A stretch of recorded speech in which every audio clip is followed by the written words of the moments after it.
Best friend ഉണ്ടോ അതിനകത്ത്? ഇതില് അങ്ങനെ ഉണ്ടാവും, ഡെഫിനറ്റ്ലി സാരൊക്കെ ഉണ്ടാവും. പക്ഷെ നമ്മള്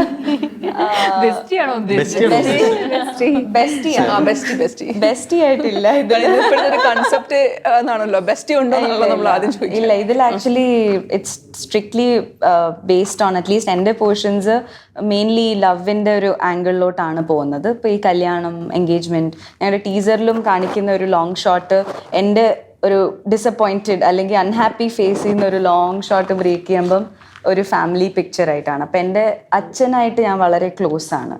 he's the only person who actually understands me.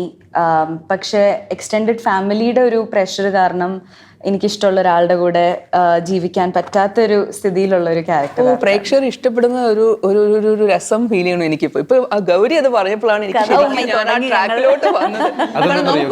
ഗൗരിക്ക് ഇത് പറയാനറിയാം, ഇത് ബാക്കിയുള്ള ആര് പറഞ്ഞാലും ഇപ്പൊ കഥ പറയണേ. ഗൗരി വളരെ ആലോചിച്ചാ സംസാരിക്കണേ, ഭയങ്കര ഓരോ വേർഡും പിക്ക് ചെയ്താ സംസാരിക്കുന്നത്. സോ വളരെ പ്രൊഫഷണൽ ആയിട്ട് ഓരോ വേർഡ് പിക്ക് ചെയ്ത് അതുകൊണ്ടാണ് ഇതുപോലെ എനിക്ക് കുറെ പണ്ട് വഴക്ക് കിട്ടിയിട്ടുണ്ട്. അതുകൊണ്ട് എന്താ പറയണ്ടെന്നൊരു ഐഡിയ, ബിക്കോസ് ഇറ്റ് കെൻ നമ്മൾ ഫ്ലോയിൽ പറഞ്ഞുമ്പോൾ പെട്ടെന്ന് നമ്മൾ പറഞ്ഞു പോകുന്നത്